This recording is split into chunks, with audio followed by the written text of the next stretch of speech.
नमस्कार विद्यार्थी, आप सभी का स्वागत है एक बार फिर से आपके अपने YouTube चैनल जिसका नाम है परमार मैथ। ठीक है, तो इसके अंदर आज हम देखने वाले हैं राजस्थान जीके के टॉप 50 महत्वपूर्ण सवाल, जिसके आंसर आपको बताना है कमेंट के अंदर और क्लास को लास्ट तक देखना है।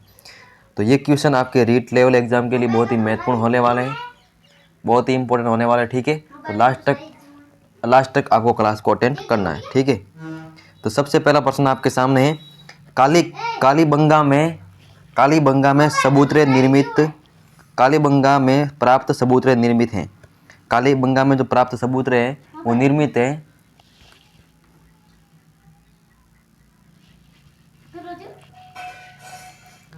तो ये आपके कॉलेज व्याख्याता इतिहास 2016 के अंदर क्वेश्चन पूछा गया था कि कालीबंगा में प्राप्त जो सबूतरे हैं वो निर्मित हैं, तो वो किससे निर्मित हैं? मिट्टी की ईंटों से निर्मित है। ऑप्शन नंबर इसका 2 इसका राइट आंसर हो जाएगा। अगला प्रश्न आपके सामने है, दोहरी रक्षा प्राचीर के साक्ष्य राजस्थान की किस सभ्यता से प्राप्त हुए हैं? दोहरी रक्षा प्राचीर के साक्ष्य राजस्थान की किस सभ्यता से प्राप्त हुए हैं? तो हमारे कालीबंगा सभ्यता जो है हनुमानगढ़ जिले के अंदर है, यहाँ से प्राप्त हुए हैं।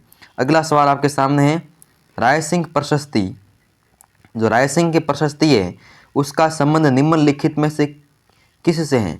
ये आपके पुलिस कांस्टेबल 2018 के अंदर क्वेश्चन पूछा गया। बहुत ही शानदार सवाल है कि रायसिंह की प्रशस्ति है वो बीकानेर के शासकों का, जिसके अंदर आपके जो वर्णन है वो देखने को मिलता है। ये किससे संबंधित है? तो बीकानेर के शासकों से संबंधित है।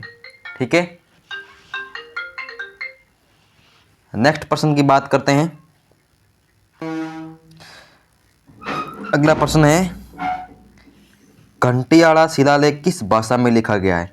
तो घंटियाला शिलालेख है वो संस्कृत भाषा के अंदर लिखा गया है। ठीक है, अगला सवाल, अभिलेख जो प्रत्या शासक ककुक की अमीरों पर विजय का दावा करता है वो कौन सा है? तो वो कौन सा दोस्तों? वो आपके सामने हो जाएगा कौन सा दोस्तों? घंटियाला शिलालेख जो है ककुक की अमीरों पर विजय प्राप्त का दावा करता है। कौन सा शिलालेख हो जाएगा? घंटियाला शिलालेख आपका हो जाएगा। अगला प्रश्न है, राजस्थान का क्षेत्रफल भारत के कितने क्षेत्रफल का प्रतिशत है? कि राजस्थान का जो क्षेत्रफल है वो भारत के क्षेत्रफल का कितना प्रतिशत है? तो वो दोस्तों 10.41% हिस्सा हो जाएगा। ऑप्शन नंबर इसके अंदर सी आपका सही उत्तर हो जाएगा। अगला प्रश्न, राजस्थान का निर्माण किस तिथि को हुआ? राजस्थान का निर्माण है वो किस तिथि को हुआ था? तो वो दोस्तों 26 जनवरी 1950। ऑप्शन नंबर बी इसका सही उत्तर हो जाएगा। अगला प्रश्न है, राजस्थान में राज्यपाल पद का सृजन कब हुआ था? तो राज्यपाल पद का सृजन हुआ था 1 नवंबर 1956 को। कब हुआ था? 1 नवंबर 1956 को किसका सृजन हुआ था? राज्यपाल पद का सृजन हुआ था। अगला प्रश्न आपके सामने है, कालीबंगा की सभ्यता किस नदी के किनारे फैली हुई थी? ये कालीबंगा की सभ्यता है वो दोस्तों घग्गर नदी के किनारे फैली हुई थी। कौन सी नदी के किनारे? घग्गर नदी के किनारे फैली हुई थी, और घग्गर नदी को ही सरस्वती नदी कहा जाता है। कौन सी नदी कहते हैं घग्गर नदी को? सरस्वती नदी कहा जाता है। ऑप्शन नंबर इसके अंदर डी सही हो जाएगा। अगला प्रश्न है, निम्नलिखित में से किसने 1950 से 51 कालीबंगा की पहचान की थी? तो दोस्तों वो की थी हमारे ए घोष ने। किसने की थी? ए घोष ने की थी। कब? 1950 से 51 के मध्य किसकी पहचान की थी? कालीबंगा की पहचान की थी। अगला प्रश्न है आपके सामने, कीर्ति स्तंभ प्रशस्ति के रचयिता कौन है? कीर्ति स्तंभ प्रशस्ति है इसके रचयिता कौन है? तो इसके रचयिता है कवि अत्रि एंड महेश इसके रचयिता हो जाएंगे। ठीक है, अगला प्रश्न है, बड़ली प्रसर अभिलेख प्राप्त हुआ। बड़ली का जो प्रसरती अभिलेख है वो कहाँ से प्राप्त हुआ है? तो वो दोस्तों भिलोट माता के मंदिर से प्राप्त हुआ है। कौन से मंदिर से प्राप्त हुआ है? भिलोट माता के मंदिर से प्राप्त हुआ है। अगला प्रश्न है, हिंदुस्तान मशीन टूल्स, जो आप घड़ी पहनते हो जिसका नाम है SAMT, हिंदुस्तान मशीन टूल्स, ये जो है कहाँ पर स्थित हैं? जो आप एक वॉच पहनते हो जिसका नाम है SMT, ठीक है, तो ये अजमेर के अंदर स्थित है। कहाँ पर है? अजमेर के अंदर स्थित है। बहुत ही शानदार सवाल आपके सामने आ गया है। अगला सवाल है, निम्नलिखित में से कौन सी नदी बनास के दाएं किनारे पर नहीं मिलती? तो वो दोस्तों सोडरा नदी जो है वो आपके बनास के दाएं किनारे पर नहीं मिलती, बाकी सभी जो है दाएं किनारे पर मिलती है। बेड़स होगी, गोलवा होगी और बजालियन होगी, ठीक है। अगला आपका सवाल, राजस्थान की जो परवन वृद्ध परियोजना किस जिले में स्थित है? परवन वृद्ध परियोजना, तो ये दोस्तों आपके झालावाड़ जिले के अंदर स्थित है। कौन से जिले के अंदर? झालावाड़ जिले के अंदर स्थित है। अगला है सर्रा, एक सर्रा तीव्र सा जो रोग आता है वो किससे संबंधित है? ठीक है, तो वो आपके दोस्तों सूअर से संबंधित है। तो सर्रा तीव्र सा जो रोग है वो किस में होता है? सूअर के अंदर होता है। अगला प्रश्न है, लोक देवता जिसका मुख्य मंदिर लूणी नदी के किनारे हैं वो कौन से लोक देवता हैं जिसका मंदिर कहाँ पर है? लूणी नदी के किनारे पर हैं। तो वो दोस्तों मलितनाथ जी का मंदिर है। कौन सा मंदिर है? मलितनाथ जी का मंदिर हो जाएगा। अगला है, राजस्थान में प्रथम चीनी उद्योग कहाँ पे खोला गया था? राजस्थान के अंदर जो प्रथम चीनी उद्योग है वो कहाँ पर खोला गया था? तो वो भोपाल सागर के अंदर खोला गया था। कहाँ पर खोला गया था? भोपाल सागर के अंदर खोला गया था आपका प्रथम चीनी उद्योग, ठीक है। अगला है, राजस्थान मध्य भारत सभा, तो राजस्थान मध्य भारत सभा है इसकी स्थापना आमेर यानी कि जयपुर में किस वर्ष की हुई थी? आमेर आपके जयपुर का प्राचीन नाम था और आमेर जो है कस्बा वंश की राजधानी भी रह चुका है।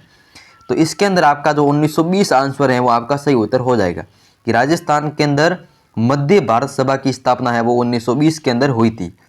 अगला सवाल है, इनमें कौन सा है? देखिए इसमें से पवन ऊर्जा संयंत्र कहाँ पर खोला गया था? जो पवन ऊर्जा संयंत्र हैं वो कहाँ पर खोला गया था? तो वो मैथानिया जोधपुर के अंदर खोला गया था। ऑप्शन नंबर ए इसके अंदर आपका सही उत्तर हो जाएगा। अगला प्रश्न है, अगला प्रश्न, कवई विद्युत परियोजना से जिला का संबंध है वो कौन सा है? कवई विद्युत परियोजना दोस्तों बारां के अंदर स्थित है। कहाँ पर है? बारां जिले के अंदर।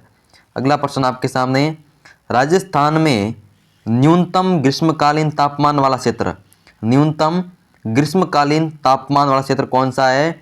तो इसके अंदर आपके जो राजस्थान में न्यूनतम ग्रीष्मकालीन तापमान वाला क्षेत्र है, सबसे कम जो है वो कौन सा हो जाएगा दोस्तों? उत्तर पूर्व। इसके अंदर आपका डी आंसर इसके अंदर सही हो जाएगा। कौन सा आंसर? डी आंसर इसका सही हो जाएगा। अगला प्रश्न है, राजस्थान में जनजाति उप योजना कब शुरू हुई? राजस्थान में जनजाति उप योजना है वो कब शुरू हुई थी? तो 74-75 के अंदर शुरू हुई थी, ठीक है। अगला प्रश्न, राजस्थान का वो वाद्य यंत्र जो राजस्थान का कैसा वाद्य यंत्र है? राज्य लोक वाद्य यंत्र है, ठीक है। तो ये आपके अलगोजा जो है राजस्थान का लोक वाद्य माना जाता है। अगला प्रश्न है, राजस्थान राज्य बीमा लिमिटेड इसका नाम है RSSCL की स्थापना राष्ट्रीय बीज परियोजना के तहत कब की गई थी? तो इसका सही उत्तर क्या हो गया दोस्तों? क्या है? राजस्थान राज्य बीमा निगम लिमिटेड RSSCL की स्थापना कब की गई थी? तो इसकी दोस्तों स्थापना कब की गई थी? इसकी स्थापना दोस्तों की गई थी आपके 1987 के अंदर। ऑप्शन नंबर इसके अंदर बी आपका सही हो जाएगा। अगला प्रश्न है आपके सामने, जो गोगेलाव है वो सुरक्षित क्षेत्र किस जिले में स्थित है? RS 2021 के अंदर आया, नागौर के अंदर है। कहाँ पर? गोगेलाव, ठीक है।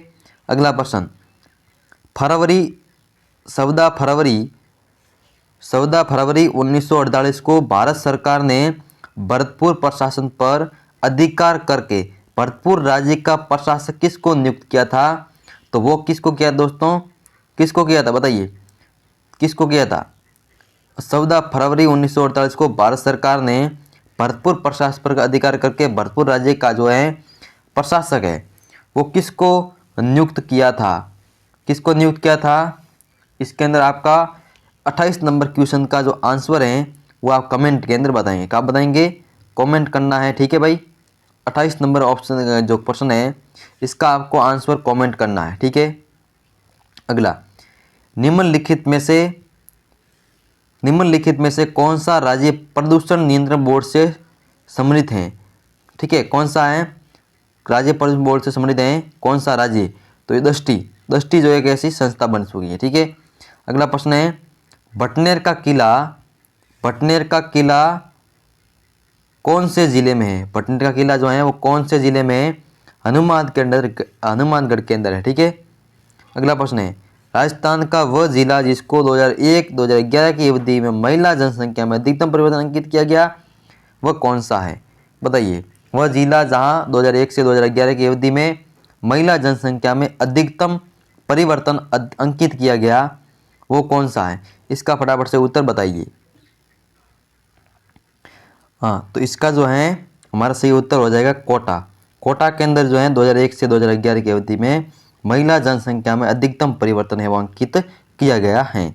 अगला प्रश्न आपके सामने है कि निम्नलिखित में से कौन सा मरुस्थलीकरण का प्रमुख कारण नहीं है?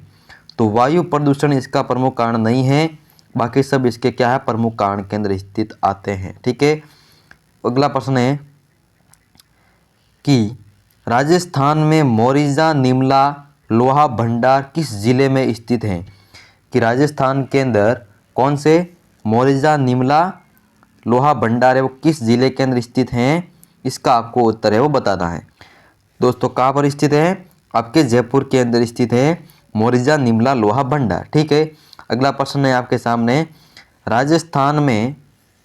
राजस्थान के स्थल जो पूरा पाषाण युगीन उपकरण उपलब्ध हुए हैं, राजस्थान के स्थल में पूरा पाषाण युगीन उपकरण उपलब्ध हुए हैं, वो दोस्तों भानगढ़ किला है। कौन सा? भानगढ़।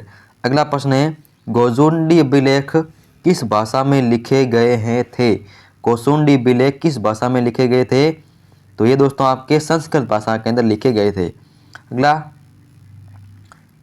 क्वेश्चन नंबर 36, 1300 ईस्वी में रणथंभौर पर आक्रमण के दौरान अलाउद्दीन खिलजी का कौन सा सेनानायक मारा गया था? कौन सा सेनानायक मारा गया था? तो इसके अंदर आपका नुसरत खान मारा गया था। कौन? नुसरत खान मारा गया था। किसका था सेनापति? अलाउद्दीन खिलजी का सेनानायक था। ठीक है भाई। अगला प्रश्न, राजस्थान में भूरी मर्दा कहाँ पाई जाती हैं? भूरी मर्दा दोस्तों राजस्थान के अंदर बूंदी जिले के अंदर पाई जाती हैं। अगला प्रश्न है आपके सामने सान्दमारी ताम्र परियोजना राजस्थान के किस जिले में कार्यरत हैं? तो सान्दमारी ताम्र परियोजना राजस्थान के किस जिले में आपके कार्यरत हैं? तो दोस्तों ये आपके कहाँ पर हैं? इसका फटाफट से आपको उत्तर बताना है। ठीक है। ठीक है, तो इसका जो उत्तर है सान्दमारी परियोजना का वो हो जाएगा झुंझुनू। ठीक है। अगला प्रश्न आपके सामने है किस वर्ष जो है बास्केटबॉल को राजस्थान का राज्य खेल घोषित किया गया था? तो ऑप्शन नंबर सी 1948 को। ठीक है। अगला प्रश्न है राजस्थान का कौन सा शहर पाकिस्तान सीमा के निकट स्थित है? तो पाकिस्तान सीमा के निकट स्थित कौन सा है? अनूपगढ़। ठीक है दोस्तों, कौन सा है? अनूपगढ़ राजस्थान के जो पाकिस्तान से सीमा है उसके शहर जो है निकट स्थित हैं। ठीक है। अगला प्रश्न, अरावली पर्वतमालाओं को सुदूर दक्षिण जड़ कहाँ से प्रारंभ होती हैं? सुदूर जो दक्षिण जड़ है वो कहाँ से प्राप्त होती हैं? जो कहाँ से प्रारंभ होती है? तो अरब सागर के तल से, पालनपुर से, अरब उत्तर से, गोगुंदा से। तो ये दोस्तों आपके कहाँ से शुरू होती हैं? अरब सागर के तल से शुरू होती हैं। ठीक है। अगला प्रश्न आपके सामने है राजस्थान के किस जिले में विंध्यन पठार स्थित हैं? राजस्थान में किस क्षेत्र के अंदर विंध्य पठार है वो स्थित हैं? दक्षिण पूर्व के अंदर। ठीक है। अगला है जर्मनी द्वारा घोषित अपनी परियोजना कौन से जिले में चल रही है? तो ये शुरू हनुमानगढ़ के अंदर चल रही है। पुराना क्वेश्चन हो गया है। माउंट आबू राजस्थान में दिलवाड़ा मंदिर क्यों प्रसिद्ध है? जैन मंदिर में कला हेतु प्रसिद्ध है। अगला मारवाड़ यूथ लीग के संस्थापक कौन थे? तो इसके जय नारायण व्यास संस्थापक थे। ठीक है। ठीक है, तो ये अगला प्रश्न आपके सामने एक और आ गया है कि 17 जुलाई 1946 को किस राज्य में बीरबल दिवस मनाया गया था? तो बीरबल दिवस का संबंध कहाँ से है? ठीक है, तो इसका भी आंसर आपको बताना है। ठीक है, इसका आंसर आपको बताना कमेंट के अंदर। एक तो 28वें क्वेश्चन का और एक आपको 46वें क्वेश्चन का आंसर बताना है। ठीक है, और आपके कितने क्वेश्चन सही होते हैं वो भी आपको बताना है। राजस्थान में कौन सा जिला 95% से अधिक फेल्सपार का उत्पन्न करता है? तो वो कौन सा जिला है जो 95 से अधिक जो फेल्सपार है इसका उत्पन्न करता है? इसका आंसर फटाफट से आपको बताना है। तो इसका आंसर क्या हो जाएगा, जो क्या करता है आपके 95 से अधिक फेल्स पार का उत्पन्न करता है। तो इसके अंदर कौन सा जिला दोस्तों था, अजमेर। ठीक है, अगला प्रश्न आपके सामने है, राजस्थान में पुरुषों की साक्षरता दर कितनी है, 80.51 है। अगला प्रश्न है, बस ये थे आपके आज के क्वेश्चन। तो आज के क्वेश्चन अगर पसंद आए हैं तो लाइक करें वीडियो को और चैनल को करें सब्सक्राइब और ज़्यादा से ज़्यादा क्या करें, शेयर करें वीडियो को। ठीक है, मिलते हैं अगले वीडियो में, तब तक के लिए जय हिंद, जय भारत, धन्यवाद।